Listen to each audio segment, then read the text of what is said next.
तहे दिल से सभी का हार्दिक स्वागत करता हूँ। मैं चाहता हूँ अपने लिए जोरदार तालियां हो जाए।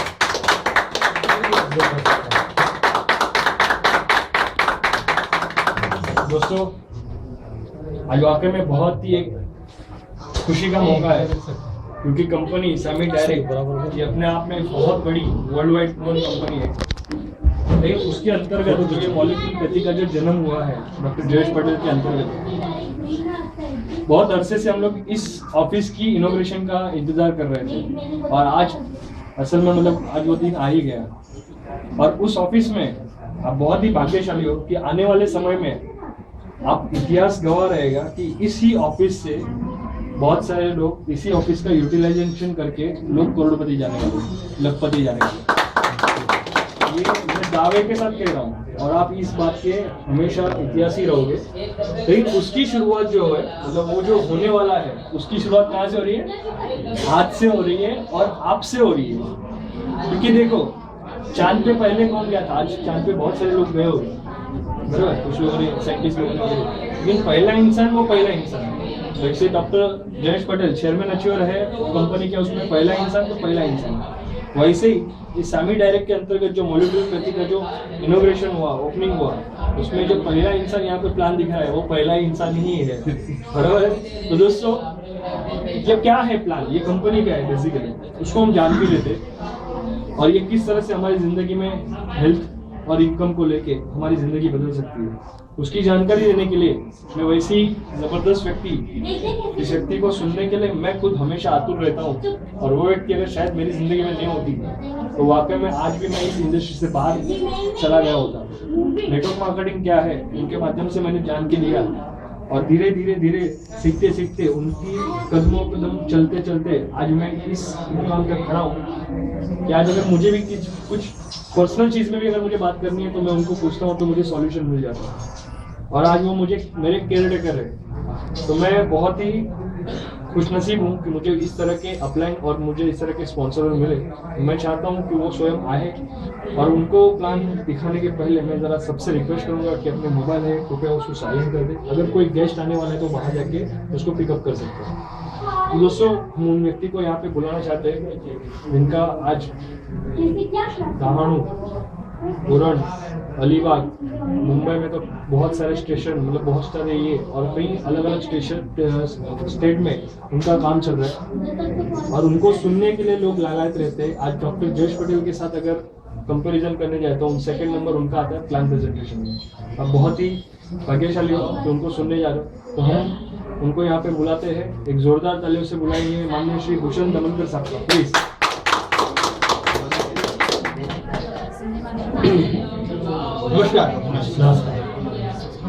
नमस्कार। हमेशा हर किसी के साथ नमस्कार ही जो है उसका आदान प्रदान करता हूँ, क्योंकि नमस्कार में सपने साकार होने की गुंजाइश मुझे हमेशा ज्यादा मिलती है। मुझे बहुत ही फख्र महसूस हो रहा है कि मेरे गुरुवर्य, मेरे पालनहार और मेरे टेक केयर, जिनका उन्होंने नाम ही रखा है टेक केयर, उन्होंने यहाँ की जो नींव आज गाड़ी है दादर से शुरू किया।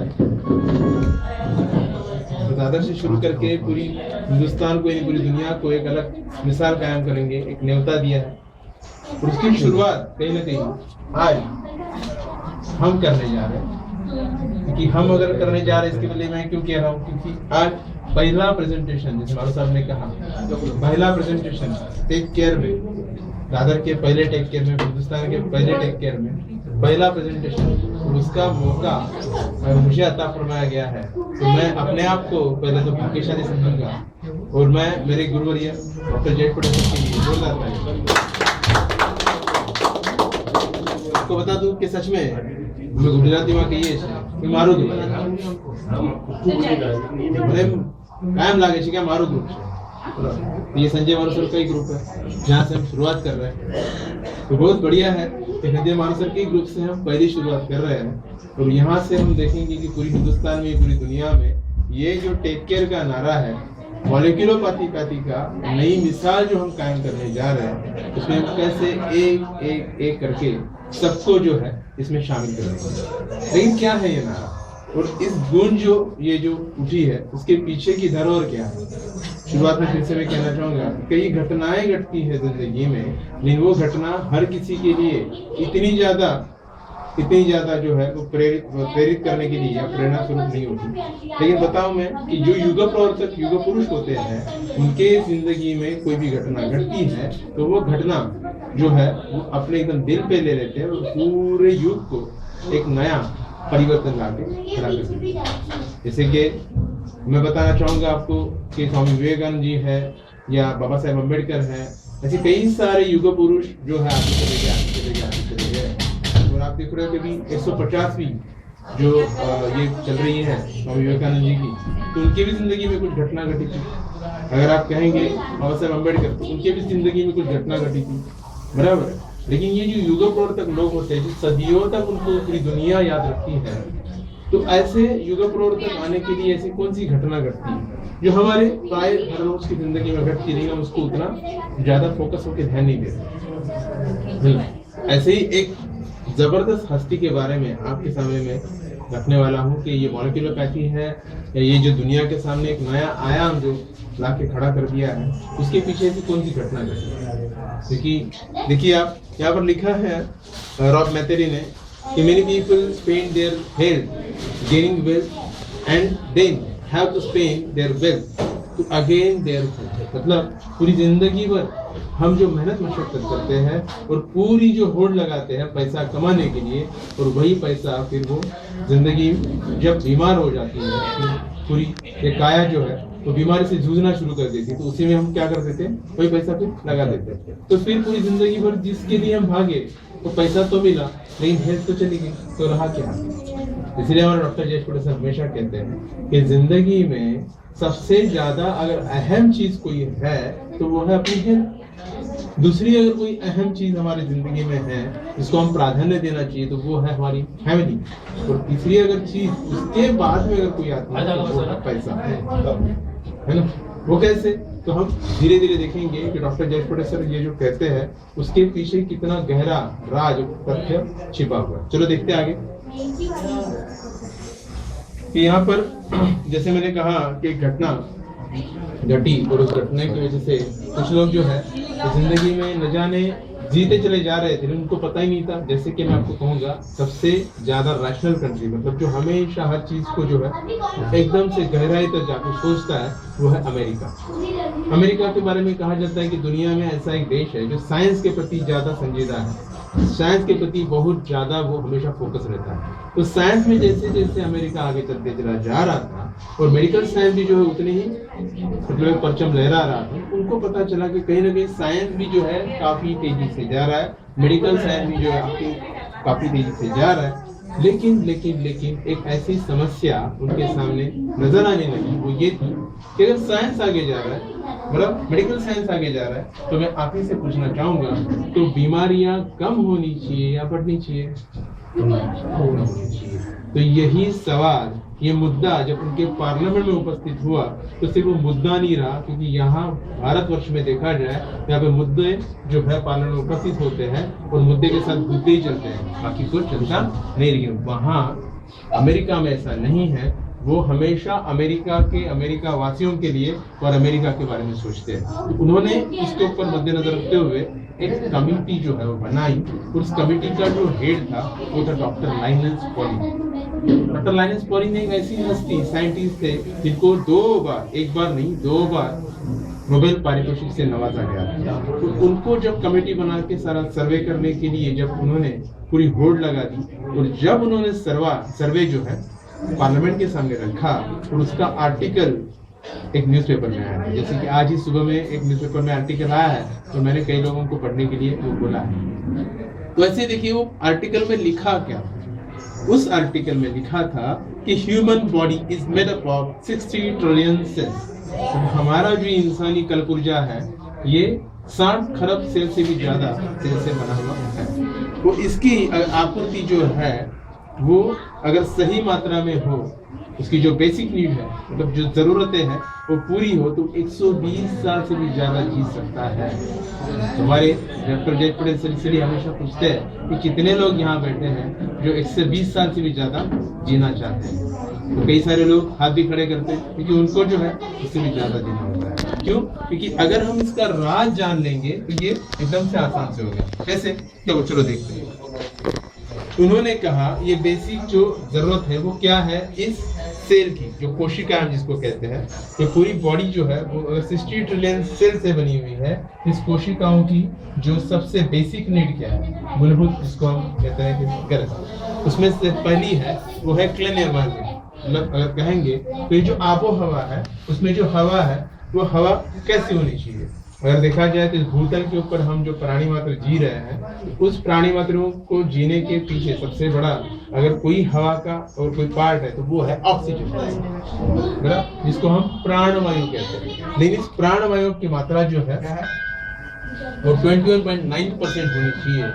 मुझे आपसे भी पूछना है, क्या 21.9% आज हमारे इस आबोहवा में ऑक्सीजन मतलब प्राणवायु की मात्रा है? नहीं है। मतलब प्राणवायु प्राण हरने वाला आज हो गया है या प्राण देने वाला हो गया? इसके पीछे अगर देखा जाए तो गहराई से देखेंगे तो इतना ज्यादा प्रदूषण, इतना ज्यादा धुआं इंडस्ट्रियल लेवल पे देखा जाए तो हो रहा है। न जाने कई सारी गाड़ियां जो हमारी सुविधा है, लेकिन एक अलग तरीके की सुविधा भी जो है पैदा कर रही है। आप देख रहे हो कि यहाँ पर हवा जो है उसमें ऑक्सीजन की मात्रा तो न के बराबर है, 21.9% तो है ही नहीं।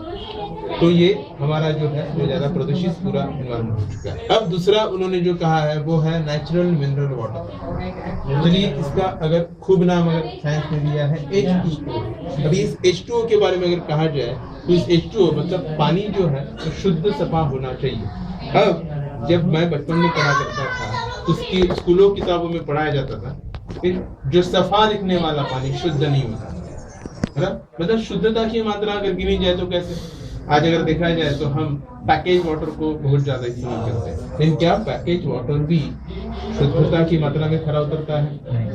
क्या वो नेचुरल मिनरल वाटर है?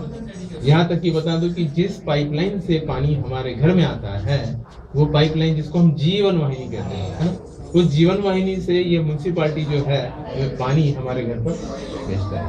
ये जो जीवन वाहिनी से पानी आता है, क्या वो सच में पानी नेचुरल मिनरल वाटर है? क्यों? क्योंकि देखिए अगर हमारे घर का पानी अगर नहीं आ रहा है बराबर तो हम सोसाइटी को कंप्लेंट करते हैं। फिर आगे चल के क्या करते हैं, तो हम सोसाइटी ने अगर नहीं उसके ऊपर कोई एक्शन ली तो बीएमसी को कंप्लेंट करते हैं। बीएमसी कहती है कि भाई प्लम्बर को बुलाओ, आपके घर के पाइपलाइन का कोई प्रॉब्लम है। तो हम पाइपलाइन जब प्लम्बर से चेक करवाते हैं, पाइपलाइन जब अंदर सड़ी है तो प्लम्बर कहता है बदल डालो। अब मुझे बताओ, हम बदलने से वो प्रॉब्लम तो सॉल्व होगी, लेकिन कई सालों से लगी हुई ये जो बीएमसी की जीवन वाहिनी है उसमें कई सालों से ना तो सूरज की किरणें जा रही है, ना तो बड़ा अंदर कुछ है, अंदर पूरा भी जंग लगा हुआ है। और जंग को निकालने के लिए अगर बीएमसी वाले अंदर घुसेंगे तो पानी की कटौती अलग तरीके से हमें फेस करनी होगी। सही है।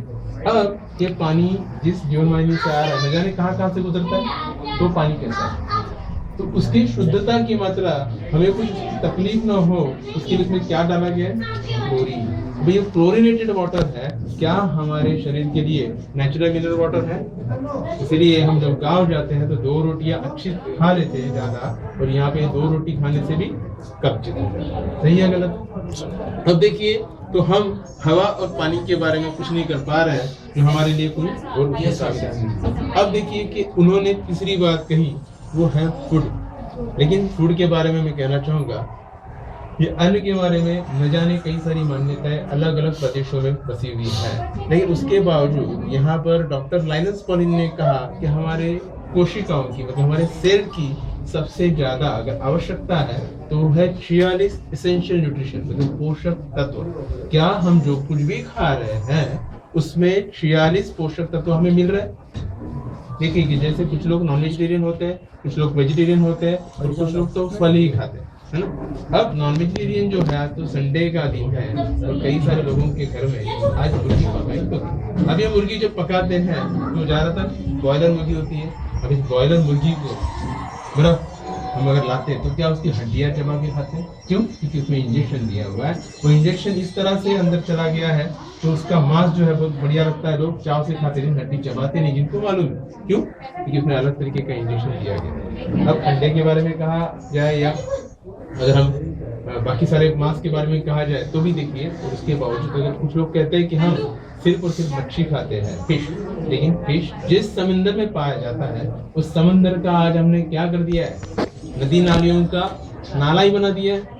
तो वहां पर भी, यहाँ पर बगल में वर्ली है, तो वर्ली को वर्ली गटर से जाना जाता है। क्यों? क्योंकि हमने उसको गटर बना दिया।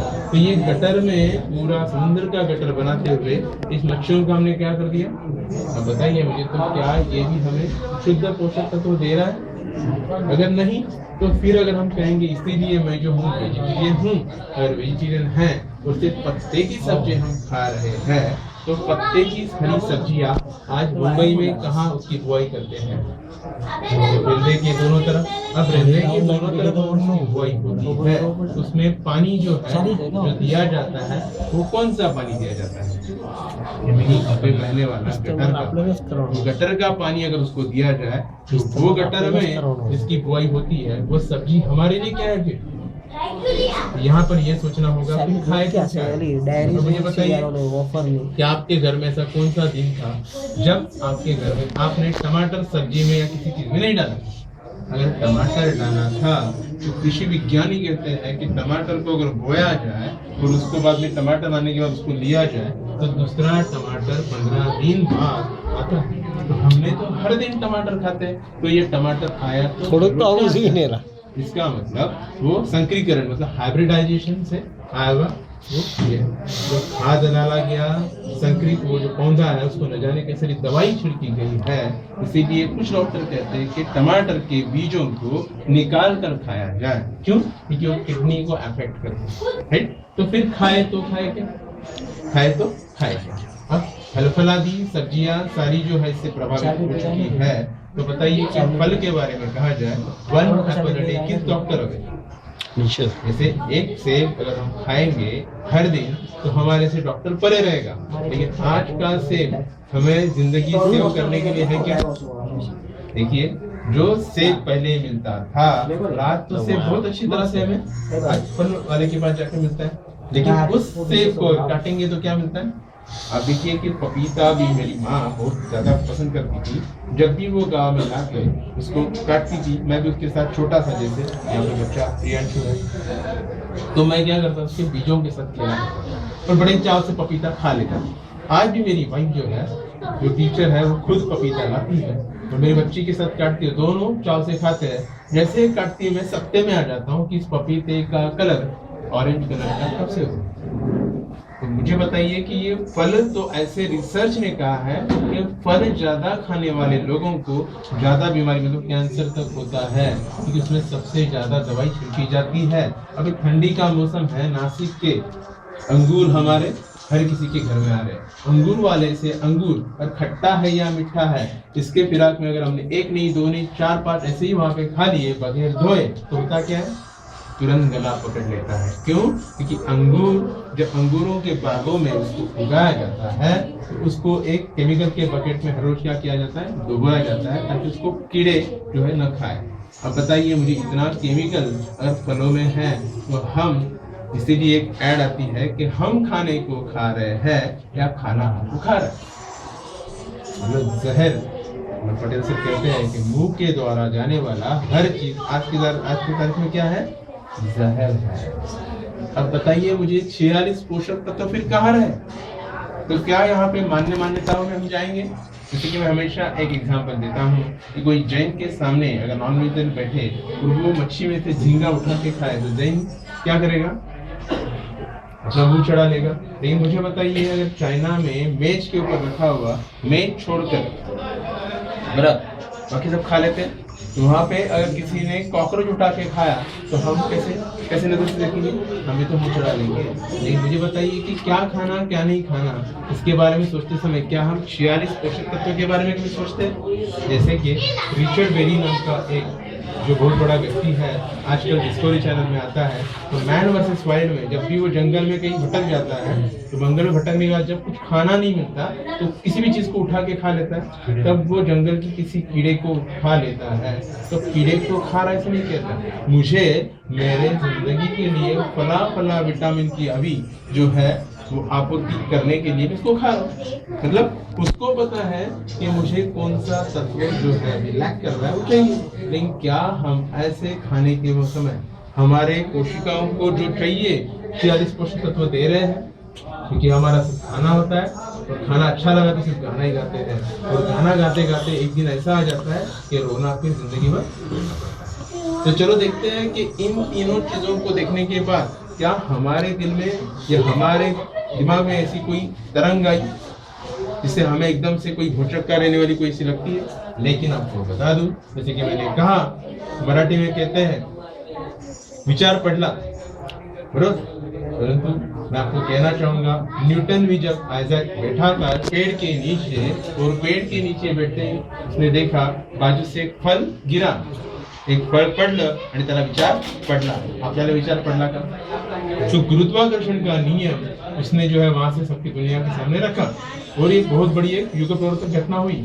तो ये घटना उसके लिए घटना थी, हमारे लिए कि आजू बाजू में कई सारी चीजें गिरती नहीं क्या, अरे हम गिर जाते तब तक हमको सवाल कभी खड़ा नहीं। लेकिन यही आर्टिकल एक व्यक्ति ने सुबह चाय की चुस्की के साथ पढ़ते समय पढ़ा, और क्या हो गया, एकदम से धड़ल्ले से खड़े हो गए। जैसे तो कई सारे लोग न्यूज़पेपर पढ़ते हैं, कई सारे लोग न्यूज़पेपर इस हद तक पढ़ते हैं कि ऐसी जगह पे जाके पढ़ते हैं भाई होत नहीं उन उनको पता नहीं है। लेकिन उनको यहाँ तक आपको बता दूं, 3 दिन बाद उन्होंने क्या किया, तो सीधा अमेरिका में साइंटिस्ट के रूप में वो काम कर रहे थे, वो साइंटिस्ट का जॉब क्या कर दिया उन्होंने, छोड़ दिया। वो थे डॉक्टर मोहम्मद माजिद। कौन है ये व्यक्ति? एक छोटे से कस्बे में, छोटे से घर में, जिनके पिताजी तक नहीं थे, केरला के एक छोटे से कस्बे में रहने वाले इंसान, पढ़ाई में बड़े होशियार थे, तेज तेज पढ़ते चले जा रहे थे। और फिर केरला गवर्नमेंट ने देखा कि बहुत पढ़ने में तेज है, तो उनको स्कॉलरशिप दिया, और स्कॉलरशिप लेके वो चले कहाँ गए, अमेरिका में। अमेरिका में एज ए साइंटिस्ट बहुत बढ़िया उनका जॉब चल ही रहा था। और उसी समय, जैसे कि मैंने जो थोड़ी देर पहले आपको जो आर्टिकल दिखाया, वो पढ़ा, और पढ़ने के बाद तीसरे दिन बाद किया सीधा राजीनामा, मतलब रिजिग्नेशन देके वो इंडिया आ गया। उन्होंने क्या सोचा कि मैं इस हवा के बारे में, इस पानी के बारे में तो कुछ करने से रहा, लेकिन शायद मैं इस 46 इसेंशियल जो तत्व है, पोषक तत्व, इसके बारे में मैं कुछ कर सकता हूँ। फिर से हिंदुस्तान आए, हिंदुस्तान में पूरी हिंदुस्तान में घूम ही रहे थे, तब वो कश्मीर में चले गए। वादियों में घूमते घूमते जब हिमालयों की चोटी में घूम ही रहे थे, तब उन्होंने देखा कि वहाँ के वृद्ध लोग जो है, मैं तो वृद्ध ही कहूँगा क्यों, क्योंकि वो बूढ़े नहीं है, 80 या 90 साल के, हर रोज क्या करते हैं, उस पर्वत को चढ़ते उतरते हैं। उन्होंने देखा कि 80 और 90 साल का एक वृद्ध इंसान अगर हर रोज रोजमर्रा की जिंदगी में चढ़ और उतर रहा है, और हमारे बाकी के भारतवासी क्या होते हैं, जैसे कि यहाँ पर देखा आपने, सीढ़ियों से चढ़ते आते समय कुछ लोगों की उम्र के हिसाब से उनको क्या आया रहेगा, न जाने कितनी तकलीफ आई। तो बताइए मुझे, तो वो जो वृद्ध इंसान है हिमालयों के वादी में, रोज चढ़ के उतर रहा है, कैसे? तो यहाँ पे देखा जाए, डॉक्टर लाइनस पॉलिन जो कहा है, ये उनको लगा कि ये बराबर है, क्योंकि वहां पर ये सारा चीज कैसे था, उस समय पे सही था।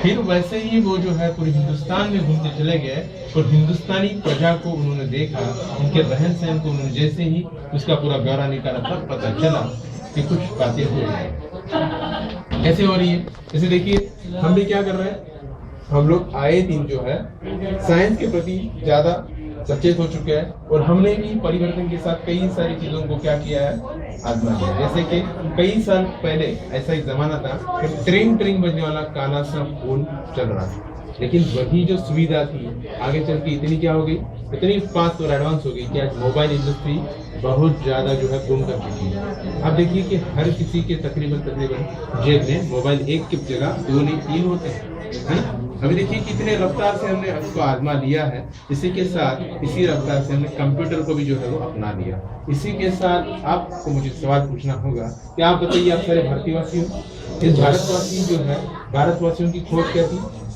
बैलगाड़ी, बराबर, घोड़ा गाड़ी। लेकिन क्या आज हम बैलगाड़ी या घोड़ा गाड़ी से यहाँ आए? नहीं, किसी न किसी गाड़ी से आए। तो ये गाड़ी जो है वो भी साइंस की देन है हमारे लिए। आज इतनी रफ्तार से हम भाग रहे हैं कि अगर रेलवे ट्रैक पे हम के प्लेटफॉर्म पे जाते हैं तो कोई बूढ़ा इंसान भी है तो क्या करेगा? 2 मिनट के बाद ट्रेन पे आएगी तो वो क्या करेगा? छोड़ेगा क्या? नहीं, उसी को पकड़ लेगा सपाट। तो इतना हम लपक के हर चीज को क्या कर रहे हैं? भागा दौड़े में चले गए। तो इसी के चलते धनसुख लाल धन के पीछे धन धन धन धन भाग रहा है। और मनसुख लाल क्या कर रहा है? मन को रिझाने के लिए न जाने रोज क्या क्या करते बस। अब देखिए कि इनको अगर देखा जाए मनसुख लाल धनसुख लाल के बीच में, मनसुख लाल जब बीमार गिरता है, भले वो हिंदुस्तानी ही है, क्या करता है? ये धनसुख लाल जब बीमार हो जाता है, खाना खाने का गाना गाता है, लेकिन जब रोना आ जाता है तो करता क्या है? किसी आयुर्वेदा के पास जाता है, किसी होम्योपैथी के पास जाता है, किसी यूनानी के पास जाता है? नहीं, तो वो जाता है झटपट के फिराक में किसी एलोपैथी के पास।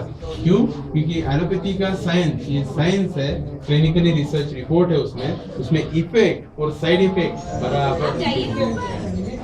बराबर। आप बताइए मुझे कि लोग ना तो आयुर्वेदा के पास जाते हैं, ना तो यूनानी के पास जाते हैं, ना तो होम्योपैथी के पास जाते हैं। लोग जो है ज्यादातर देखा जाए तो एलोपैथी के पास जाते हैं। लेकिन झटपट के साथ झटपट नहीं होती।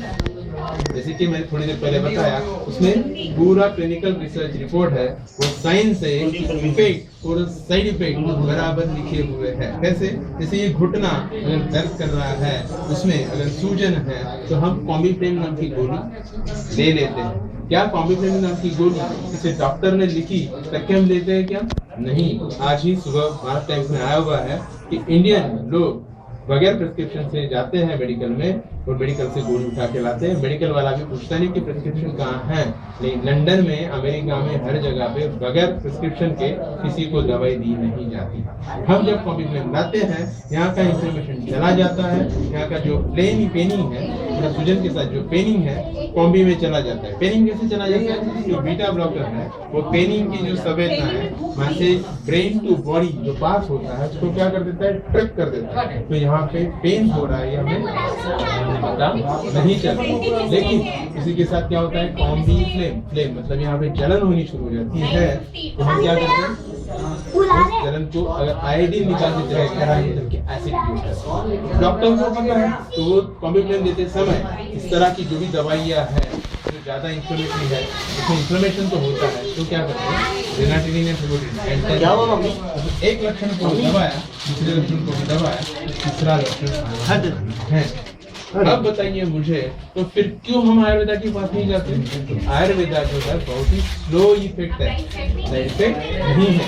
लेकिन हम सारे लोग जो है, जिसमें थोड़ी देर पहले कहा कि बूढ़ा इंसान भी ट्रेन लपक के पकड़ लेता है, भले 2 मिनट बाद में आने वाली है। हर कोई तेज रफ्तार के साथ चलना चाहता है ना? तो सबको झटपट चाहिए।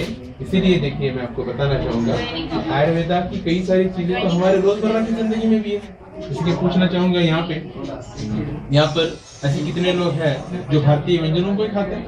अब भारतीय व्यंजनों को अगर हम खाते हैं तो क्या आपको पता है, ये जो काली मिरी नाम की जो चीज है, जो मसाले सारे हैं, उसमें से काली मिरी है या हमारा जो हल्दी का पाउडर है, वो हम हमारे व्यंजनों में क्यों डालते हैं? पीला कलर बड़ा बढ़िया लगता है, बगैर पीला कलर के मैं सब्जी नहीं खाता, इसलिए। तो क्या हम उसके स्वादानुसार हम उस हल्दी को खाते हैं? तो क्या उस काली मिरी का बहुत बढ़िया जायका है, बड़ा तीखा सा मिजाज है, इसलिए हम खाते हैं? बड़ा लजीज लगता है, इसलिए खाते हैं? देखिए, अगर ये ऐसा है तो मैं फिर से आपको यही सवाल करना चाहूंगा, कोल्हापुर की कोल्हापुरी मिर्ची अगर कोई साउथ इंडियन इंसान खाएगा, जब थोड़े दिन पहले साउथ इंडिया में 3 दिन के लिए गए थे, साउथ इंडियन इंसान खाएगा तो वो क्या करेगा? जाके पानी के टब में बैठ जाएगा। लेकिन साउथ इंडियन लोगों का 7 दिन खाना अगर किसी पंजाबी ने खाया तो क्या हो जाएगा? बोलेगा महाराष्ट्र में कुछ श्रावण महीने चलता है, ऐसा कुछ चल रहा है क्या? तो प्रदेशानुरूप हर जगह पे अलग अलग टेस्ट जो है, कहीं तीखा कहीं फीका, लेकिन मसाले तो बराबर सब लोग इस्तेमाल कर रहे हैं। तो ये मसाले हमने काली मिरी के तौर पे, लौंग के तौर पे या हल्दी के तौर पे अगर हमारे व्यंजनों में डाले हैं, तो उनको पता है कि हमने किस लिए डाले हैं? टेस्ट तो हर जगह पे अलग अलग होती है, डिफर करती है, राइट? तो वो टेस्ट के लिए नहीं, वो हमारे जिंदगी के आगे पोषक तत्वों से भी आगे जिंदगी को, हमारे शरीर को क्या करती है, बेस्ट रिजल्ट देती है, राइट। ये अमेरिका या यूरोप लोगों को पता नहीं था, वो लोग उसके ऊपर रिसर्च भी कर रहे हैं। लेकिन क्या आज भी हम नहीं खा रहे हैं? अभी तो खा रहे हैं ना, फिर भी हमारी जो सेहत है वो सेहतमंद क्यों नहीं है? वो तो बहुत मंद गति से नीचे नीचे चलती चली आ रही है। क्यों? क्योंकि जहाँ पर जैसे मैंने कहा टमाटर की बुआई होती है, न जाने कई सारे वेजिटेबल की बुआई होती है, न जाने कई सारे फल फलादियों की बुआई होती है, वही बुआई मसालों की होती है। पिछले ही कुछ दिनों पहले एक बहुत बड़ा स्कैंडल पकड़ा गया कि केरला में 600 करोड़ का काली मिर्च का सिंथेटिक स्टॉक पाया गया। अब बताइए मुझे, तो हमारे घर में आने वाली ये जो सारी चीजें हैं, क्या ये शुद्ध मात्रा में आ रही है?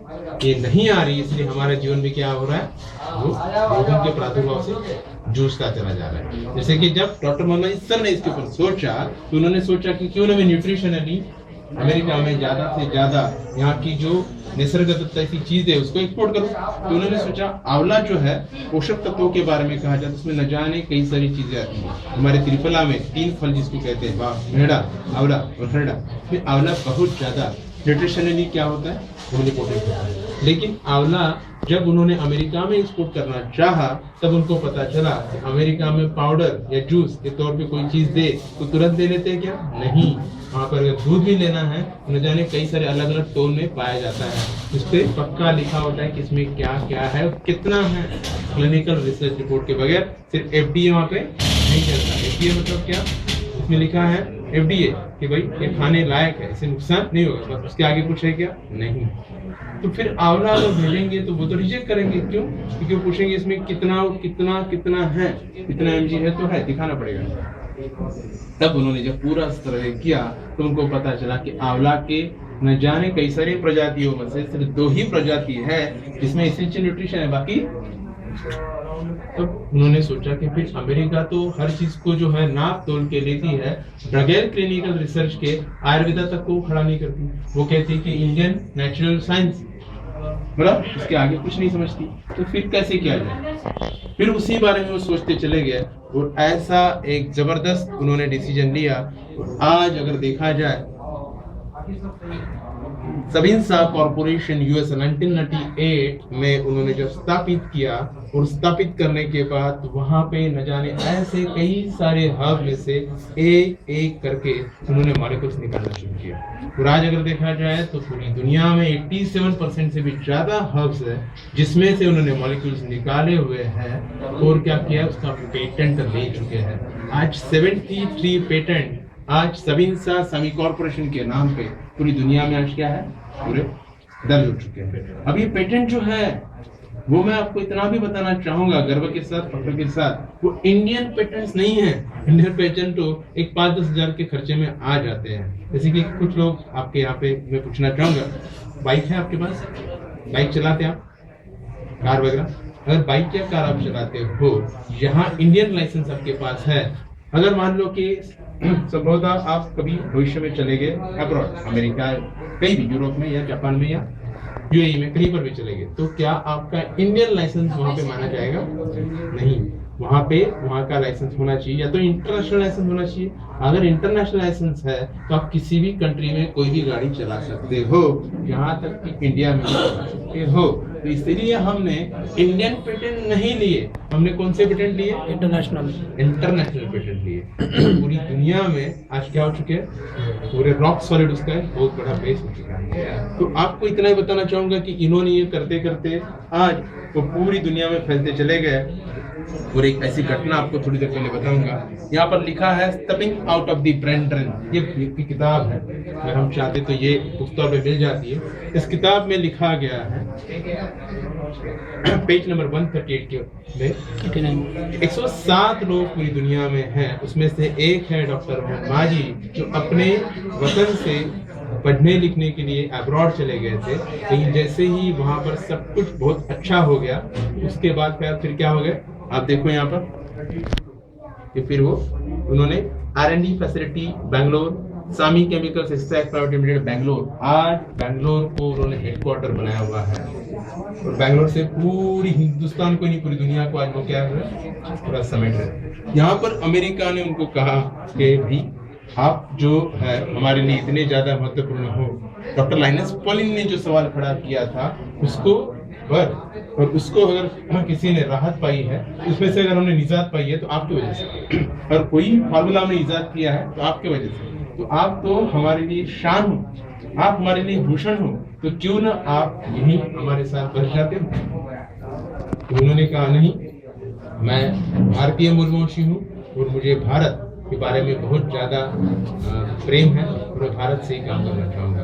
अब देखिए, ये ऐसा व्यक्ति जो अपने फिर से भारत लौट आया, और यहाँ पर कई सारे लोग हैं जो मुंबई के है या नहीं है सवाल खड़ा हो जाता है। लेकिन मुंबई में हम आके बसे हुए हैं। हम जिस गांव से हैं, जैसे कि हमारी जो कौम है वो पहले गुजरात से बिलोंग करती है, कई पीढ़ियां हमारे महाराष्ट्र में, तो आज हम गुजराती भी कहलाते हैं, महाराष्ट्रियन भी कहलाते हैं। फिर वैसे कई सारे लोग, बराबर। तो अगर हमारा जिस जगह पे जाने के बाद बहुत अच्छा कारोबार चलता है, तो कारोबार छोड़ छाड़ के क्या हम हमारे गांव, हमारे मुल्क वहां पे जाके बस जाते हैं, घूमने जाते हैं, राइट। लेकिन आज इन्होंने क्या किया, इन्होंने आज पूरा हेडक्वार्टर बैंगलोर को बनाकर रखा। तब जाके फिर अमेरिका ने उनको क्या किया, स्पेशली न्योता दिया और पार्लियामेंट में बुला के एलिस आयरलैंड अवार्ड से नवाजा गया। आज वो एक ही समय पे भारत के भी कहलाते हैं और अमेरिका के भी कहलाते हैं। ये कहाँ पर दिया गया, पार्लियामेंट में बुला के। ये बहुत बड़ी चीज है, बहुत बड़ी चीज है। एशिया में कुछ चुनिंदा लोगों में से एक ही व्यक्ति है, डॉक्टर मोहम्मद नाजिब। मतलब जैसे मैंने कहा कि घटना की वजह से घटना ऐसी घटी कि आज युग प्रवर्तक इंसान को अमेरिका ने भी क्या किया है, सैल्यूट किया है। अगर अमेरिका ने सैल्यूट किया है तो कुछ लोग अगर सवाल करते हैं, यहाँ पर एक और सवाल खड़ा हो जाता है, डॉक्टर मोहम्मद नाजिब बराबर अगर ये धर्म से देखा जाए तो क्या है, मोहम्मदीन है। लेकिन एपीजे अब्दुल कलाम, ये भी तो हमारे लिए साइंटिस्ट है। एपीजे अब्दुल कलाम भी क्या थे, हमारे राष्ट्रपति थे। अब वो राष्ट्रपति जब थे तब आपको पता होगा कि अमेरिका में जाने के बाद एक बार उनका भी क्या हो गया था, एयरपोर्ट पे इंक्वायरी हुआ था। वर्ल्ड ट्रेड सेंटर का हादसा होने के बाद कोई भी खान, इमरान खान या शाहरुख खान या कोई भी खान, इसकी इंक्वायरी जैसे होती है तो हर मोहम्मदीन की होती थी, तो उनका एक अलग प्राविधान बन चुका था। लेकिन डॉक्टर मोहम्मद नाजिब, उनके लिए तो रेड कारपेट है। क्यों? क्योंकि अमेरिका ने देखा कि एलिस आइलैंड उसी को दिया जाता है जो अमेरिका के आर्थिक और वहाँ की प्रजा को प्रभावित करता है और उनके जीवन को सुचारू बनाने में योगदान देता है।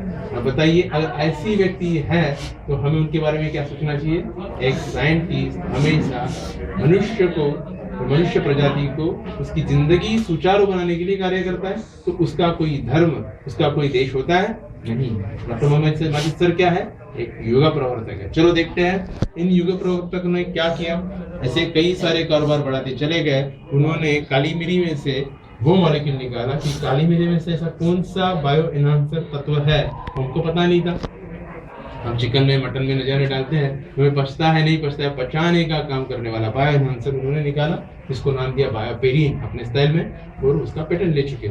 जब उन्होंने देखा कि कटे तो हल्दी, जले तो हल्दी, न जाने हम हर रोज हल्दी को यूज करते हैं और शादी में तो तीन दिन उस दुल्हा दुल्हन को रगड़ते हैं और दुल्हा दुल्हन चमक उठता है, तो उसके पीछे का सिर्फ एंटीसिपेशन नहीं, तो मॉलिक्यूल ढूंढा, जिसको नाम उन्होंने दिया कुर्क्यूमिन। तो कुर्क्यूमिन को उन्होंने पेटेंट लिया।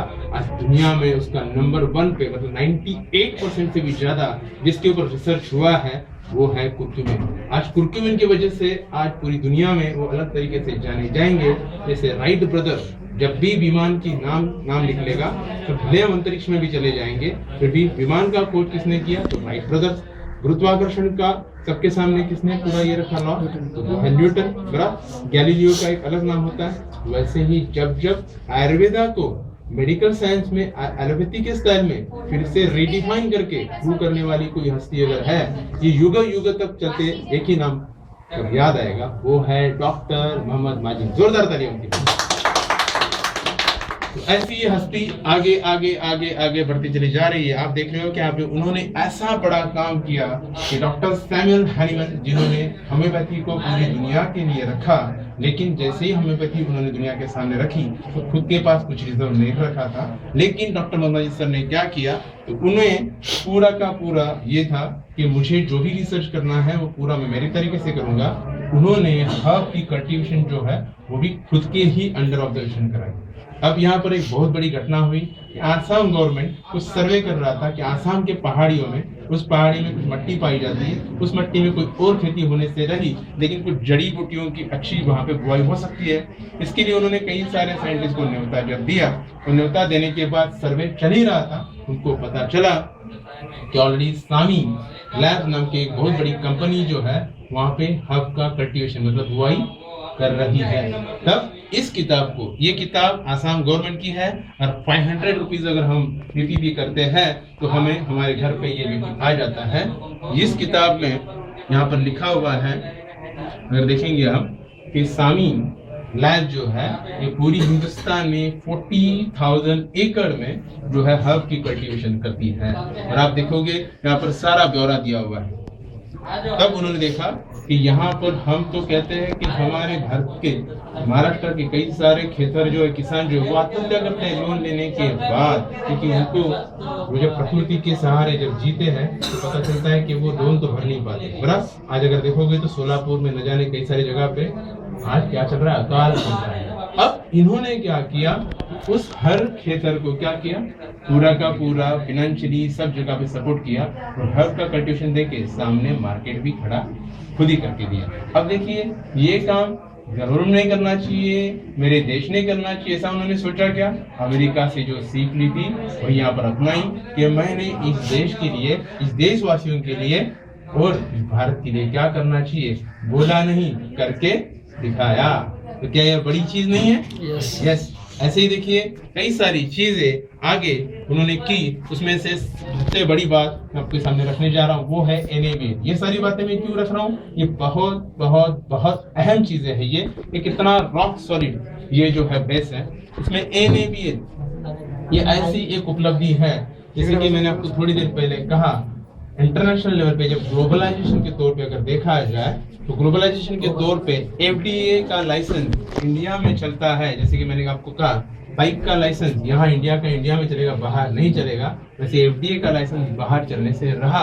लेकिन NaBH ऐसी सर्टिफिकेट है जिस लैबोरेटरी में उसको टेस्ट किया जाता है, जब प्रमाणित किया जाता है तो पूरी इंटरनेशनल लेवल पे उसको जो है वो पूरा उसको एक प्रमाण माना जाता है। और इसकी ऑथोरिटी और गवर्नमेंट ऑफ इंडिया ने किसको दी है, सामी लैब बेंगलोर। अब देखिए ये ऑथोरिटी यहाँ पर जो दी गई है, तो आप बताइए मुझे कि इसके सामने FDA या और कोई मान्यता, बहुत बड़ी मान्यता रही क्या? नहीं। एनेबल सर्टिफिकेट हमारी मान्यता है। आज अगर शरद, संडू, झंडू या ऐसी कोई भी बड़ी ऑर्गेनाइजेशन को अगर बाहर एक्सपोर्ट करना है, भले वो बाबा आसाराम हो, बाबा रामदेव हो, या गोकुल कांगड़ी हो, या श्री श्री रविशंकर हो, उनको भी आयुर्वेदा के कोई हब और बाहर एक्सपोर्ट करने हैं तो किसके द्वारा जाना होगा? NaBH। क्योंकि आज इन सारे बाकी के सारे जो है कोट्टायकल है, नागार्जुन है, इन सारे लोगों ने सिर्फ आयुर्वेदा से लिया है, लेकिन आयुर्वेदा को पूरी दुनिया में फिर से रिडिफाइन करके आज एस्टेब्लिश करने का और आयुर्वेदा से पूरी दुनिया को देने का काम किसने किया? डॉक्टर मोहम्मद माजिद से। जोरदार तालियां। इसी तरह से देखिए कई सारा कॉर्पोरेशन बढ़ाते चले गए और आज अगर देखोगे तो NJ न्यू जर्सी USA में उनका एक बहुत बढ़िया ऐसा लैबोरेटरी बसा हुआ है। यहाँ पर बेंगलोर, जहाँ पे हम 22 लोग गए थे और वहाँ पर देखा कि इतना जबरदस्त ये हेडक्वार्टर बेंगलोर है, जहाँ हम बैठे हुए हैं इतना ही ये टेक केयर का जो ऑफिस है, इतना ही बड़ा जो एक अलग पार्ट है इस हेडक्वार्टर में, यहाँ पर बड़े awards and reward international level के रखे हुए हैं, जिनके साथ हमने कई सारे नैप्स भी गिराए हैं। आपको चाहिए तो हम आगे जाके दिखाएंगे। यहाँ पर दिखा रहे हैं कि ये जो है ये है हैदराबाद की सबसे बड़ी ऐसी एक लेबोरेटरी जो पूरी एशिया में इसका नंबर 1 जाता है। ये 17,000 करोड़ की, इसमें 2 ही लोग सिर्फ क्या करते हैं, कंप्यूटराइज पूरा ये लेबोरेटरी ऑपरेट करते हैं। अगर आप कहोगे कि 2 ही लोग, तो बाकी के लोग, डॉक्टर पटेल सर हमेशा कहते हैं कि बाकी सारे लोग चपरासी रहेंगे, लेकिन पूरी लेबोरेटरी को कंप्यूटराइज 2 ही लोग ऑपरेट करते हैं। इतना हाईली एडवांस ये जो लेबोरेटरी है 17,000 करोड़ का, जिसमें सिर्फ 2 ही मॉलिक्यूल पूरे ऑटोमाइज तरीके से जाते हैं और पूरा परिष्करण करके बाहर निकलते हैं।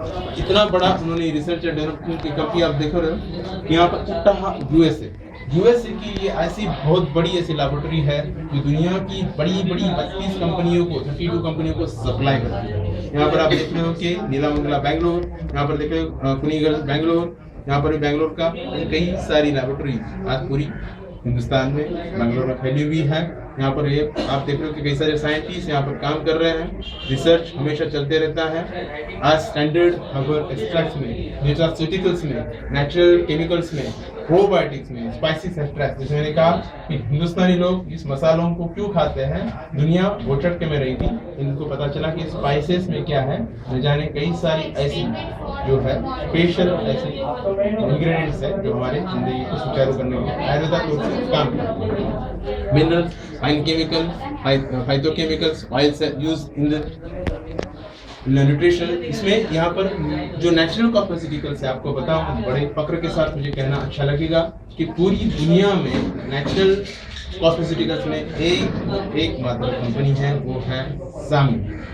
आप देख रहे हो यहाँ पर न्यूट्रास्यूटिकल्स में ISO 22000 मतलब बहुत बड़ा बेंचमार्क होता है, ये पाया है, बराबर। आज आप देख रहे हो कि ऐसे कई सारे उन्होंने नेशनल और इंटरनेशनल लेवल पे बड़े बड़े अवार्ड दिए। यहाँ पर डॉक्टर शंकर दयाल शर्मा जी उनको एक्सपोर्ट अवार्ड दे रहे हैं।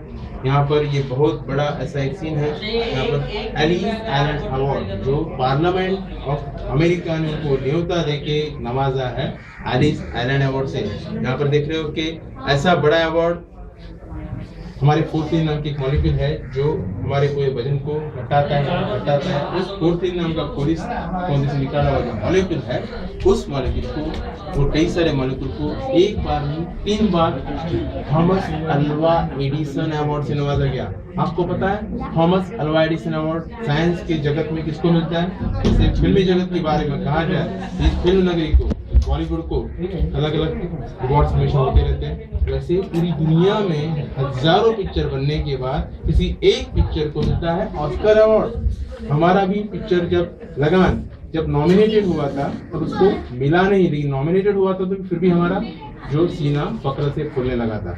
अब देर पहले एक मराठी पिक्चर श्वास गया था, तब हमारा श्वास एकदम से ऊपर चढ़ा था कि श्वास को मिल जाए तो कितना बढ़िया होगा।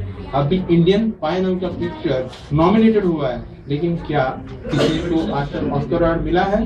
लेकिन अगर तब हम उसको बहुत ही गर्व के साथ कहते थे, तो साइंस के जगत में ये अवार्ड इतना ज्यादा मायने रखता है कि वो सिर्फ नॉमिनेटेड नहीं हुआ है, 3 बार उनको थॉमस अल्वा एडिसन अवार्ड मिला है। तो आप सोचिए कि अगर थॉमस अल्वा एडिसन अवार्ड हमारे सामी को मिला है 3 मॉलिक्यूल्स के लिए, तो क्या ये गर्व की बात नहीं है? सारे हिंदुस्तानियों के लिए गर्व की बात है। ऐसे कई सारे अवार्ड्स एंड रिवॉर्ड्स लेते गए। और यहाँ पर एक छोटा सा पिक्चर आप देख रहे हो, यहाँ पर एक वियतनाम गवर्नमेंट का प्रेसिडेंट जो बैठा हुआ है और उनके साथ डॉक्टर मोहम्मद सर क्या कर रहे हैं, एग्रीमेंट साइन कर रहे हैं। ये पहली बार दुनिया में हो रहा था कि कोई एक कंपनी का प्रेसिडेंट किसी गवर्नमेंट के प्रेसिडेंट के साथ क्या कर रहा है, एग्रीमेंट बना रहा है। वरना क्या होता है, कंपनी टू कंपनी हमेशा एग्रीमेंट होता है, कभी गवर्नमेंट टू गवर्नमेंट होता है, लेकिन यहाँ पर पूरी कंपनी किसी गवर्नमेंट के साथ एग्रीमेंट कर रही है। तो यहाँ पर ये हिंदुस्तान का झंडा तो लहराते हुए उन्होंने एग्रीमेंट साइन किया था, क्योंकि उनको 1974 में ऐसा लग रहा था कि 1974 में मुझे जो स्कॉलरशिप मिली थी आज अमेरिका जाने का, तो उसका ऋण मेरे ऊपर है। तो वहीं पर एक जर्नलिस्ट पत्रकार ने उनको पूछा कि डॉक्टर मोहम्मद जी सर, आप $600 में जो मॉलिक्यूल अमेरिका को देते हो, वही आप मॉलिक्यूल इंडिया में $30 को देते हो, ऐसे क्यों? तो आप उन गोरों को इतना क्यों लूट रहे हो? उन्होंने कहा आपको पता है, एक कंपनी के नाम से गोरों की टोली आई थी, 200 साल इस हिंदुस्तान को लूट के चले गए। एक माइकल पैदा हुआ है, मेरा मॉलिक्यूल है भाई, मेरा रिसर्च है, मैं कितना रेट लगाऊं मैं सोचूंगा।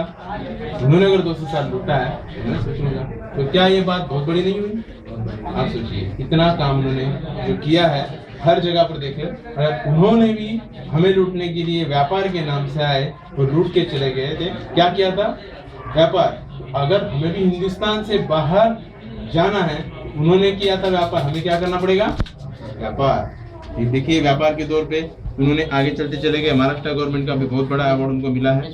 आज पूरी हिंदुस्तान में ही नहीं, पूरी दुनिया में फैल चुकी है सामी सबिल्सा जो है। आज देख रहे हैं आप कि आज पूरी दुनिया का यहाँ पे रखा हुआ ब्यौरा, यहाँ पर सिर्फ और सिर्फ ये गोले नहीं हैं। सविनसा यूएसए, जो सविनसा यूएसए को यूएसए गवर्नमेंट नासा तक जो है वो पहचानती है। यहाँ पर लिखा है सविनसा यूरोप, तो जर्मनी की गवर्नमेंट भी आज सविनसा को पहचानती है। सविनसा जापान, सविनसा चाइना, सविनसा ऑस्ट्रेलिया, सविनसा वियतनाम, और यहाँ पर यूएई भी, यहाँ पर सविनसा फिलीपाइंस भी, अफ्रीका भी, ये सारे देश। मतलब यहाँ पर एक अच्छी बात और एक बुरी बात। अच्छी बात यह है कि 97% इक्विटी पूरी हिंदुस्तान को आ रही, कहाँ से? दुनिया से।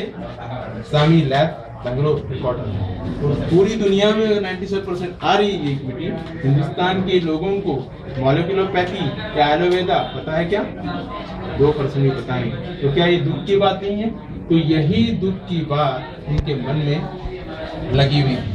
ये पहली घटना डॉक्टर लाइनस पॉलिंग की वजह से उन्होंने मॉलिक्यूलोपैथी आयुर्वेदा से पूरी दुनिया को क्या किया, एक नया मेडिकल साइंस पांचवा दे दिया। जैसे आयुर्वेदा है, यूनानी है, होम्योपैथी है, एलोपैथ है, ये पांचवा साइंस उन्होंने दिया। तो देने के बाद भी लोग यहाँ पर जागृत नहीं हो रहे, उसी सोच विचार में थे। और एक दूसरी घटना घटी कि अमेरिका का सुपर पावर, जो अमेरिका हम कहते हैं, उसका प्रेसिडेंट बिल क्लिंटन ऐसे ही अध्यक्षीय भाषण में सबको एड्रेस कर रहा था, जब संबोधित कर रहा था, तब उन्होंने कहा कि रिसेशन के दौर से अमेरिका गुजर रहा है, पूरी दुनिया भी गुजर रही है। इसी दरमियान अगर देखा जाए तो अमेरिका भी प्रभावित हो चुकी है, लेकिन फिर भी अमेरिका स्टेबल है। तो दैट क्रेडिट गोज टू। लेकिन अगर क्रेडिट जाता है तो डायरेक्ट मार्केटिंग। तो डायरेक्ट मार्केटिंग में अगर देखा जाए तो वहाँ के जो डिस्ट्रीब्यूटर्स है वो बैलेंस है, तो उनका जॉब या बाकी का सारा उनको लेना देना नहीं हो रहा है, लेकिन उसके हेल्थ अवेयरनेस से वो सेहतमंद भी है, साथ भी क्या हो रहा है, हेल्दी है, पैसे उसके अच्छा आ रहे हैं। और उन्होंने नाम लिया एमवे, एवॉन, हर्बललाइफ, ये सारी कंपनियों का जैसे ही नाम ले रहे थे तब सत्ते में आ गए डॉक्टर मोहम्मद सर कि इन सारे कंपनियों का, मतलब दुनिया की गली के नहीं, दुनिया की बड़ी बड़ी 32 कंपनियों का अगर सबसे बड़ा मॉलिक्यूल सप्लायर कौन है, मैं हूँ। और मेरे पास से सारी दुनिया की बड़ी बड़ी डायरेक्ट मार्केटिंग की कंपनी अगर मॉलिक्यूल लेके पूरी दुनिया में फैल रही है, तो उसकी वजह से अमेरिका की धरोहर भी अगर बैलेंस है, अमेरिका की प्रजा भी अगर हेल्दी है, तो मैं इसके बारे में क्यों ना सोचूं। तो मैं मेरे हिंदुस्तान वासियों को इससे अगर आगाह कर दूंगा, जागरूक कर दूंगा। हेल्थ अवेयरनेस का ये जो अभियान है, जो हमारी सिप्ला, फाइजर, रैमवैक्सी को मालूम जा रहा है, क्या उसकी वजह से हमारे डॉक्टर हमें जागृत कर रहे हैं। अगर आप डॉक्टर के पास जाते हो और बोलोगे डॉक्टर साहब मैं आया हूँ, मुझे जिंदगी भर बीमारी नहीं गिरना है, ऐसा कुछ दो, डॉक्टर क्या कहेंगे, ऊपर से नीचे देखेंगे, है ना।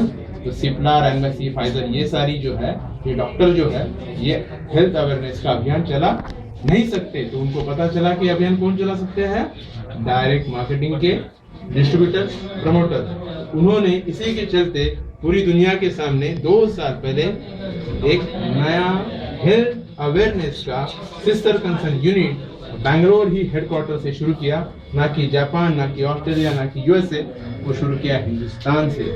देखिए, तो यहाँ पर ये बहुत बड़ी ऐसी हमारे लिए उपलब्धि है कि उन्होंने एक अलग पैथी अपने सामने रखी हुई है, जिसमें कहा गया है कि हमारी जो सेल, हमारी जो रक्त कोशिकाएं है, उसकी अगर हम आपूर्ति सही तौर से करते हैं, जैसे कि पहला है डिटॉक्सिफिकेशन, जिसको हम कहते हैं सर्विसिंग, दूसरा है जो न्यूट्रिशन, तीसरा जो है प्रिवेंशन, बाद में होता है यहाँ पर मैनेजमेंट और होता है एब्सॉर्प्शन। इस 5 तरीके से हम उस सेल को जो है अच्छी तरह से उसकी हम ख्याल करेंगे तो क्या हो जाएगा। और सेल हमारा सेहतमंद मतलब अच्छा है तो हमारा शरीर अच्छा है, और सेल बीमार तो हमारा शरीर बीमार। ऐसे डॉक्टर पटेल सर कहते हैं। ये सच है या गलत है?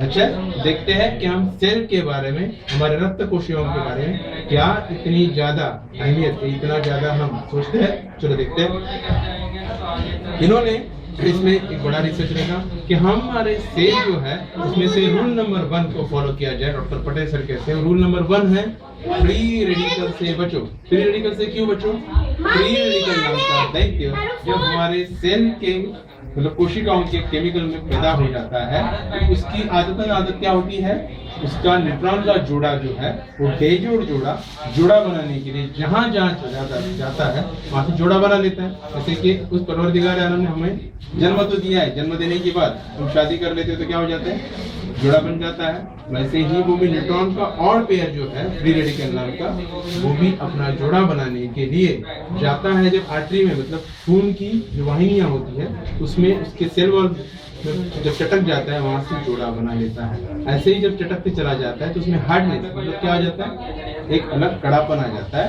और वो कड़ापन आने से आगे चल के उसकी जो इलास्टिसिटी चली जाती है तो फिर हो जाता है ब्लड प्रेशर। तो ब्लड प्रेशर होने के बाद हम डॉक्टर के पास जाते हैं तो डॉक्टर क्या देता है, बीटा ब्लॉकर की गोली जो ब्रेन टू हार्ट मैसेज भेजती है कि भाई वहां से जो खून का प्रवाह बड़े तेजी से जा रहा है उसको थोड़ा सा कंट्रोल करो। अब मुझे बताओ, अगर हार्ट अपना प्रेशर कम करता है, डॉक्टर पटेल सर हमेशा कहते हैं क्या वो सही प्रेशर की सही गोली है? जैसे आप जिस चाली में रहते हो, आप जिस बिल्डिंग में रहते हो, आप जिस सोसाइटी में रहते हो, आपके घर का पानी कुछ कारणवश अगर रिस रहा है या कुछ वहाँ पे विपदा है तो क्या आप आपके सोसाइटी के, आपके चाली के या आपके उस मोहल्ले के उस मोटरमैन को जाके कहते हो भाई मोटर वाले पानी का प्रेशर थोड़ा कम करो? नहीं। अगर आपने ऐसा कहा और उसने प्रेशर कम किया तो बाजू वाला अगल बगल वाला आके हुड़दंग करेगा कि भाई तुम्हारा प्रॉब्लम सॉल्व करो, तुम्हारे वजह से हमारे लिए घर में पानी कम आ रहा है, बराबर है। अब देखिए ये बीटा ब्लॉकर काम करता है हार्ट को प्रेशर कम करना, बराबर, क्योंकि वहाँ पे रूट कॉज कारण अलग है। ऐसे ही अगर हम बीपी की गोली बार बार लेनी शुरू कर देंगे तो हमें किडनी इफेक्ट होती है, लीवर इफेक्ट होता है, ऐसे ही लोग डायबिटीज की तरफ बढ़ते हैं। तो बताइए ये फ्री रेडिकल नाम का दैत्य जब सेल के डीएनए पे अटैक करता है तो कैंसर हो जाता है। ये सेल पे अटैक करने वाली ये जो फ्री रेडिकल है जब लीवर पे अटैक करता है तो शुरू कर देता है, किडनी पर अटैक करता है तो आज जयसर से लेके आप देखोगे कि चर्चगेट तक, वहाँ पर थाना से लेके बीटी तक तो पूरा हार्बर लाइन की रेड डायलिसिस सेंटर है वो क्या है, खुल हो चुके हैं। ये फ्री रेडिकल नाम का दैत्य हमारे शरीर में ऐसे ही बदमाशों से घूम रहा है। घूमने वाला जो दैत्य है इसको हमने समय चलते नहीं रोका तो क्या हो जाएगा, ये हमारे ऊपर हावी हो जाएगा और कई सारी बीमारियां हमारे ऊपर हावी हो जाएगी। अब आप कहोगे अगर ऐसा है तो हमारे डॉक्टर क्यों नहीं देते? सही है, लेकिन मुझे इतना ही पूछना है, ये फ्री रेडिकल नाम का अगर आपको सच लगता है या झूठ, डॉक्टर पटेल सर ने हमेशा कहते हैं अगर हमें ज्ञान लेना है तो कहाँ पे गोता लगाना होगा? समुद्र में। कौन से? गूगल नाम के। उस गूगल नाम के समुद्र में आप जब जैसे ही क्लिक करते हो फ्री रेडिकल, वहाँ पे पूरा ब्यौरा आएगा कि फ्री रेडिकल इतना बड़ा देते हैं कि आप पढ़ते पढ़ते डर जाओगे और आपको डर के ही गोली लेनी है तो डर के ले लो, नहीं तो डॉक्टर पटेल सर कहते हैं वैसे। डॉक्टर पटेल सर मान लो कि उद्धव जी ठाकरे जो आज महाराष्ट्रवासियों के क्या है, मुझे सम्राट के सपूत है, 20 साल पहले उनके पास जाते और उनको कहते हैं उद्धव जी देखिए 20 साल में कई सारी बीमारियां आ सकती है, आप 91% में हो तो बीमार नहीं हो लेकिन हेल्दी भी तो नहीं हो, लेकिन 1% में हॉस्पिटलाइज होने से पहले, 9% में बीमार होने से पहले आप इसको लेना शुरू करो। तो वो क्या कहते हैं, मेरे सारे रिपोर्ट नॉर्मल है। लेकिन क्या रिपोर्ट नॉर्मल है तब उन्होंने एक्शन नहीं ली तो रिपोर्ट आने के बाद कुछ कर सकते हैं?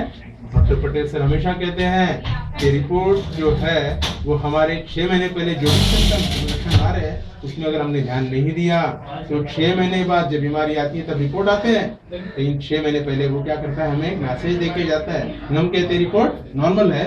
और एलोपैथी का साइंस, एलोपैथिक डॉक्टर क्या कहते हैं, मेरे रिपोर्ट तो आने दो, रिपोर्ट में आएगा तभी मैं करूंगा, लेकिन रिपोर्ट आने के बाद कुछ होता नहीं है। आप देखिए उद्धव जी ठाकरे, इनका एंजियोप्लास्टी हुआ है, डॉक्टर ने कहा बाईपास भी करना पड़ेगा, लेकिन क्या बाईपास नाम की सर्जरी, डॉक्टर पटेल सर हमेशा यहाँ पर चोट मारते हैं, क्या आपके घर के बाथरूम का नाली अगर साबुन के कचरे से भर गया, आप वो जाम होने से क्या दूसरा होल करोगे, तीसरा होल करोगे? नहीं ना।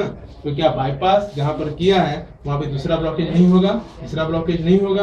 तो ब्लॉकेज क्यों हो रहा है, इसके क्या होना चाहिए, तय तक जाना चाहिए। ब्लॉकेज हो रहा है फ्री रेडिकल से, तो फ्री रेडिकल से क्या करना चाहिए, बचना चाहिए। उम्र के 30 के बाद 1 गोली, पटेल सर कहते हैं उम्र के 40 के बाद 2 बार गोली खानी चाहिए, वरना उद्धव जी ठाकरे अपना खुद का ये नहीं कर सकते। फिर हम कहते हैं क्या है ना, तो सब कुछ बराबर है, लेकिन बड़ी बड़ी बीमारी आएगी तो बड़ा खर्चा कहाँ से करूंगा, इसलिए मेरे पास मेडिकल वाला आया था और मैंने मेडिक्लेम की पॉलिसी निकाली हुई है। लेकिन मेडिक्लेम की पॉलिसी निकालने के बाद भी डॉक्टर पटेल सर कहते हैं तो हमारा खर्चा तो मेडिक्लेम करेगा, लेकिन क्या बीमारी ठीक होगी? क्योंकि जिनके पास बीमारी ठीक होने के लिए बहुत सारा पैसा था, तो विलासराव जी देशमुख ठीक हुए क्या? वाजपेयी जी ठीक हुए क्या? आज अगर दो ही फोटो है धीरूभाई अंबानी जी के, जो दो ही फोटो है, बराबर है, वो कब आए फोर्ब्स मैगजीन में? जब वो दुनिया के सबसे बड़े बिजनेसमैन में उनकी गिनती हुई। 15 दिन बाद उनको क्या हुआ? पैरालाइज का अटैक हुआ। उनकी पूरी संपत्ति लगाने के बाद उनकी बीमारी अगर वो ठीक होती तो क्या वो नहीं लगाते? पटेल सर यहाँ पर ही चोट मारते हैं कि अगर सारी संपत्ति उन्होंने जो कमाई हुई है वो पूरी लगाने के बाद वो ठीक होते तो फिर से संपत्ति बना सकते थे, क्योंकि हम वेल्थ तो बना सकते हैं लेकिन खोई हुई हेल्थ फिर से बना नहीं सकते हैं। अगर उनके पास पैसे होने के बावजूद वो अपनी हेल्थ को नहीं संभाल पाए तो हम क्या गारंटी दे रहे हैं कि जिंदगी में ये धनसुखलाल धन भागेगा, वो धन कमाने के बाद किसी व्हाइट कोट वाले को दे देगा, तो व्हाइट कोट वाला मतलब डॉक्टर क्या करेगा? मेरी पूरी क्या पूरी जानकारी, मेरी जिम्मेवारी उठाएगा और मैं इस ज्ञान को खोलूं। डॉक्टर पटेल सर एक ही ऐसी व्यक्ति है जो एक डॉक्टर होके भी सारे लोगों को ज्ञान देती है, वरना डॉक्टर लोगों को हम क्या कहते हैं? ये सारा ज्ञान किसको होना चाहिए? डॉक्टर को, मुझे क्यों, है ना? किसी सॉलिसिटर को, किसी अकाउंटेंट के पास हम जाते हैं तो वो सारा संभाल लेता है, कुछ हो गया तो हो जाता है, लेकिन अगर हमारी हेल्थ गई तो हमेशा के लिए गई। इसलिए किसके ऊपर हमेशा विश्वास करना चाहिए? यहाँ पर जो सही दिया है उसके ऊपर। तो ये बच्चों वाला पहला हमारा जो रूल है वो करने के बाद दूसरा सेल का रूल है, डॉक्टर पटेल सर कहते हैं, वो है सेल को फिट रखो। फिट कैसे रखेंगे? तो 200 सालों का सबसे बड़ा इन्वेंशन है कोएंजाइम। ये जो कोएंजाइम्स होते हैं ये हम हमारे खाने से हर रोज जो है लेते हैं। उम्र के 30 और 40 साल तक रिसर्च है इस पे, जो रिसर्च में लिखा गया है किसी के दिमाग की पैदाइश नहीं है। यहाँ पर रिसर्च में लिखा गया कि उम्र के 30 और 40 तक जो कुछ भी हम खाते हैं उसमें से 320 mg या 400 mg क्या करते हैं? कोएंजाइम्स लेते हैं। उसके बाद अगर हम कितना भी अच्छा खाए तो 30 mg से 20 mg के ऊपर नहीं मिलेंगे तो नहीं मिलेंगे, ये साइंस कहता है। अब देखिए अगर बच्चा कुछ कारणवश यहाँ से वहाँ उड़न कर रहा है और एकदम से उसको भूख लगी तो रोना शुरू कर देता है, जैसे ही उसको खाना खिला तो बंदर की तरह यहाँ से वहाँ छलांग लगाना शुरू कर देता है। हम कहते हैं कि बंदर है तो कितना भी बूढ़ा हो गुलाटी मारना नहीं भूलता। हमारा गुजरातीમાં કહાવત છે કે આપણે 60 વર્ષના પછી तो पलाटी मतलब मांडी गल में बच सकत नहीं, बराबर। क्यों? क्योंकि यहाँ पे CO2 कम हो गया। अब देखिए यही CO2 जब कम हुआ तो वाजपेयी जी का क्या हुआ? घुटने का ऑपरेशन होने के बाद, उनका कार्टिलेज का ऑपरेशन होने के बाद भी कुछ हुआ नहीं है, क्योंकि यहाँ पर घुटनों के जोड़ों में CO2 कम हो रहा है। वहाँ पे CO2 मिलना बहुत जरूरी है। अगर हर मसल को CO2 मिलना जरूरी है तो इस CO2 का मेजर स्टॉक होता है किडनी, लीवर और हार्ट में। आजकल हार्ट में आप देख रहे हो कि कई लोगों को CO2 न मिलने की वजह से हार्ट के प्रॉब्लम बढ़ रहे हैं। यहाँ पर आज टेक केयर का इनॉग्रेशन है। इनॉग्रेशन के समय पे कई सारे लोग हार्बर से आए रहेंगे, कुछ लोग सेंट्रल से, कुछ लोग वेस्टर्न से। न जाने कई सारी ट्रेन बदलते न जाने कई सारी जो सीढ़ियाँ है उसको चढ़ते चढ़ते आए। जब हम सीढ़ियाँ चढ़ते हैं तो यहाँ पर क्या आती है? हेटन, मराठी में भी कहते हैं हम लोग पेट का आला।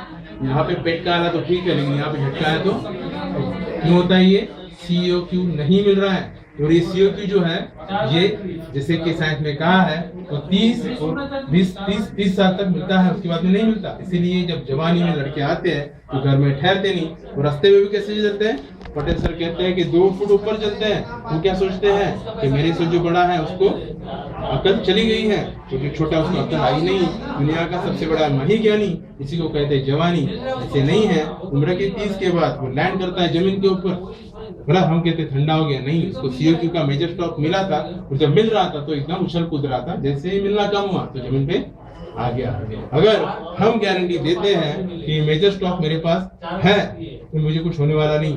मेरी दादी 168 साल तक जी थी, बराबर। क्यों? क्योंकि उनको तब अच्छा सा खुराक मिल रहा था, उनके पास मेजर स्टॉक था, हमारे पास मेजर स्टॉक नहीं है। बराबर। यहाँ पर क्या करना चाहिए, उम्र के 30 के बाद 1 गोली, उम्र के 40 के बाद 2 गोली खानी ही चाहिए। इसको समझने के लिए और एग्जाम्पल आपके सामने रखना चाहूंगा कि कैसे कैसे मोबाइल न जाने मेरे बैग में, मेरे हमेशा इसमें रहते हैं 2 से 3 दिन से 4, क्योंकि मैं अलग अलग जगह पे जाता हूँ, कभी दानू जाता हूँ, कभी उरण जाता हूँ, कभी अलीबाग जाता हूँ, वहाँ पे नेटवर्क नहीं पकड़ता, या कभी कभी एक किसी का बैटरी डाउन है, तब मुझे हमेशा एवर कनेक्टेड रहना होता है, इसलिए मैं मोबाइल रखता हूँ। फिर बीवी का फोन आता है कि फला दिन आपको फोन किया था, फोन स्विच ऑफ था, इसलिए का नेटवर्क नहीं पकड़ रहा था, आप मुझे फोन भी नहीं किए। मैं उसको कहता हूँ, जब मैं घर पे आता हूँ तो हमेशा कहता हूँ कि मेरे सारे मोबाइल तू भी जरा चार्जिंग पे लगा कर। वो कहती हाँ मैंने लगाए थे। फिर क्या करता हूँ, मैं खुद चार्जिंग पे लगा देता हूँ। फिर दूसरे दिन रात सुबह पता चलता है कि कोई एक मोबाइल चार्ज ही नहीं हो रहा है, तो फिर जाता हूँ मोबाइल वाले के पास, उसको बोलता हूँ भाई मोबाइल चार्ज नहीं हो रहा है। वो जैसे मैं मोबाइल घुमाता हूँ टाइम पास के लिए, वैसे वो खोलता है बैटरी को घुमाता है, और सेल को घुमाता है तो कहता है ये सेल तुम्हारा फूक गया है, इसको बदल डालो। तो मेरे 3 या 4 मोबाइल है, उसके सेल को बदल डालूंगा। लेकिन हमारी पूरी शरीर जो है वो 60 ट्रिलियन सेल से बनी हुई है, बराबर। उसको हम चार्ज कैसे करेंगे, उसको बदलेंगे, उसको CFQ से चार्ज करना पड़ेगा। जिंदगी के बाद भी, जिंदगी के साथ भी, क्योंकि लाइफ इंश्योरेंस वाले कहते हैं लाइफ का नहीं, किसका वो निकालते हैं, डेथ होने के बाद कॉम्पनसेशन मिलता है ना, लाइफ का निकालते क्या इंश्योरेंस नहीं, लेकिन ये लाइफ का इंश्योरेंस है। जिंदगी के साथ भी, जिंदगी के बाद भी COQ, सेल को फिट रखो। तीसरा है सेल को न्यूट्रिशन दो। देखो हमारा सेल जो डॉक्टर लाइनस पॉलिंग कहते हैं कि 46 पोषक तत्व हमारे सेल को अगर चाहिए, वो अगर मिलने चाहिए तो मिलने चाहिए। लेकिन आप देखो जो कुछ भी आप खा रहे हो, वेजिटेरियन हो, नॉन वेजिटेरियन हो या फल-फलादी जो कुछ भी खा रहे हो, क्या उसमें से 46 पोषक तत्व आपको मिल रहे हैं? अगर नहीं मिल रहे हैं तो 12 से 13 के ऊपर नहीं मिल रहे हैं। तो हर रोज हमारा सेल क्या कर रहा है, बम मार रहा है, कब देगा बाकी। बराबर। मुझे थोड़ा सा एक सवाल पूछना होगा कि आपकी बाइक है, आप बाइक में पेट्रोल डालते हो या डीजल डालते हो? सर पेट्रोल डालते हो। मान लो कि आप हाईवे चले गए, हाईवे पे चले जाने के बाद आपके कारणवश पेट्रोल खत्म हो गया, क्योंकि आपको राह चलते रिजर्व पता नहीं रहा। तो पेट्रोल खत्म होने के बाद जिस पेट्रोल पंप पे आप चले गए, उस पेट्रोल पंप वाले को आपने कहा कि भाई मेरा पेट्रोल खत्म हो गया, जब टाकी फुल कर दो। वो बोलेगा एक काम करो, पेट्रोल नहीं है, तो आप कहोगे थोड़ा तो डालो चलने के लिए। वो बोलेगा ये पेट्रोल पंप है लेकिन ये डीजल का पंप है, यहाँ से ट्रकें और टेलर गुजरते हैं, तो ये डीजल मिलेगा, पेट्रोल नहीं मिलेगा। तो फिर यहाँ से 3 किलोमीटर जो है वहाँ पे जाकर आपको पेट्रोल मिलेगा, आप वहाँ पे जाके डाल सकते हैं। आप कहोगे अरे थोड़ा ही पेट्रोल नहीं है, हमेशा ये मुझे लेके चलती है, आज मुझे उसको कहाँ चलाना पड़ेगा, थोड़ा कुछ तो करो। बोलेगा ठीक है मैं डीजल डालता हूँ, आप 3 किलोमीटर जाके तो पेट्रोल डालोगे, क्यों? उससे भी तो चलेगी ना, लेकिन खराब हो जाएगी। लेकिन यहाँ पर हम क्या करते हैं, हमारा शरीर का हर कोशिका कहती है कि तू बड़ा खा रहा है, पाव खा रहा है, मिसल पाव खा रहा है, भुजी पाव खा रहा है या बासुंदी खा रहा है, बादाम खा रहा है, सब खा रहा है। वो किसके लिए खा रहा है?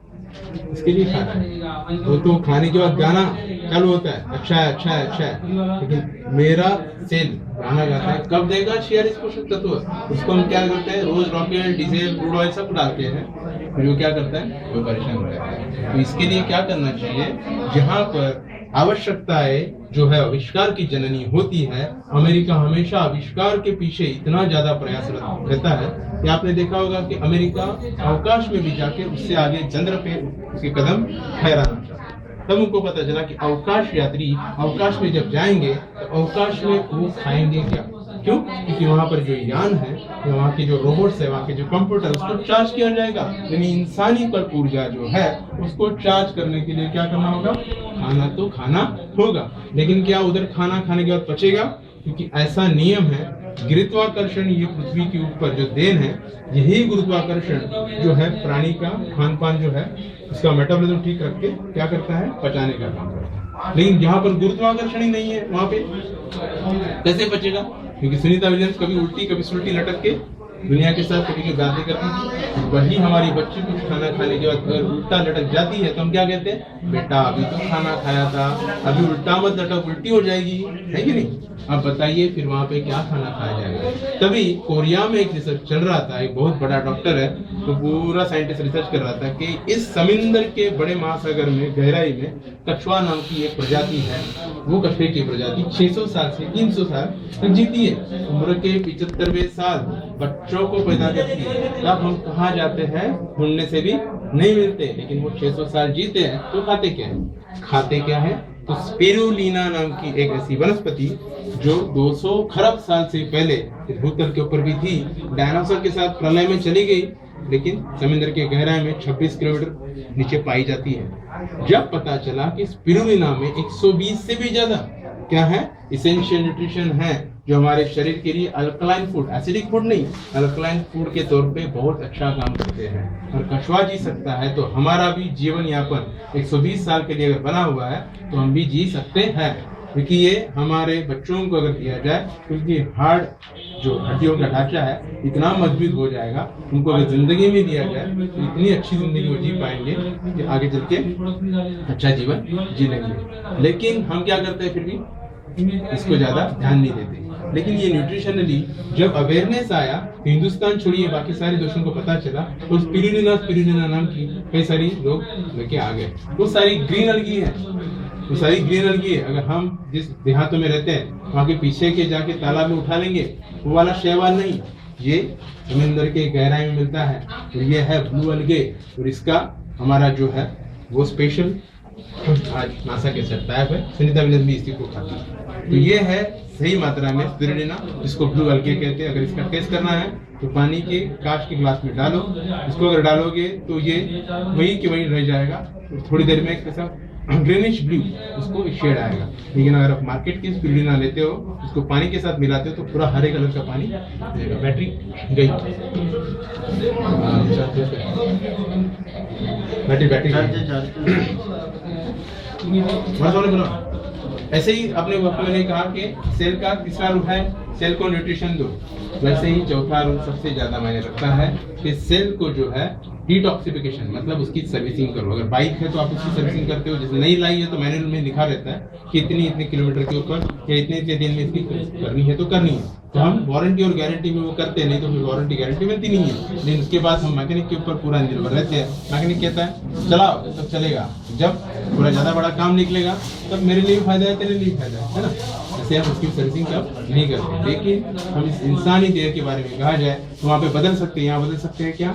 नहीं। तो यहाँ पर महायोग के तौर पे देखा जाए तो कई सारे योग हमारे इस भारतवर्ष में प्रचलित है। जैसे कि सुबह उठने में थोड़ा बहुत ज्यादा सेहत के लिए एक राज गहरा छिपा हुआ है, लेकिन लेटे रहने में, सोते रहने में गलत होता है। उसी के साथ अगर कुछ लोगों को पता है जॉगिंग करनी चाहिए, कुछ लोगों को पता है कि प्राणायाम करना चाहिए, न जाने कई सारी ऐसी एक्टिविटीज है जो करनी चाहिए।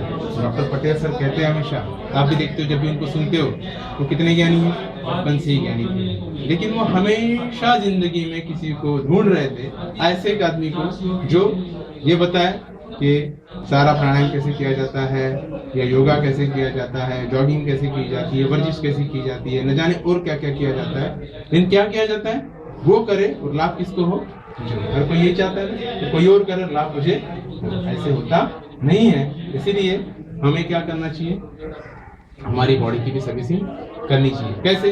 देखिए, जैसे कि हमारी पूरी प्राचीन प्रणाली में अगर इसमें होता दिखाता मैं कि जठर नाम की चीज है जिसको स्टमक कहते हैं। तो स्टमक क्या है, बलून की जैसे होता है बड़ा।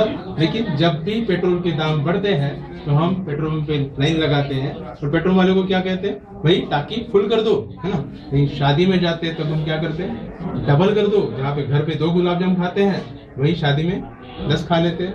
इतने खा लेते हैं कि फिर यहाँ तक जलेबी, बासुंदी सब कुछ खा लेते हैं, बिरयानी तक खा लेते हैं ठूस के, और फिर घर पे आके सब लोग पटेल सर कहते हैं वैसे महात्मा बन जाते। इतना तो नहीं खाना चाहिए था।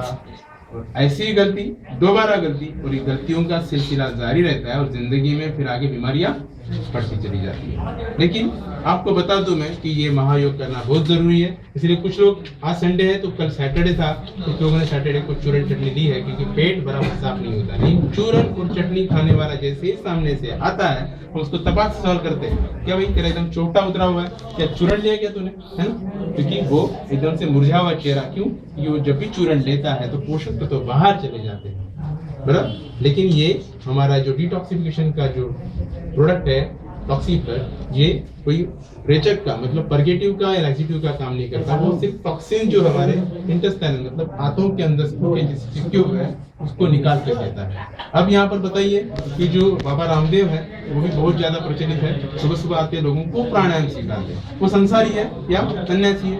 वो सन्यासी है, लेकिन वो इन संसारियों के साथ आए। यहाँ पर कुछ लोग बैठे हैं, जैसे ही उस तरफ जाएंगे तो कैलाश बस्ती नहीं, दादर में आके तो कुछ मजा आएगा। यहाँ पर साउथ बॉम्बे में चले गए तो सरदार पापा जी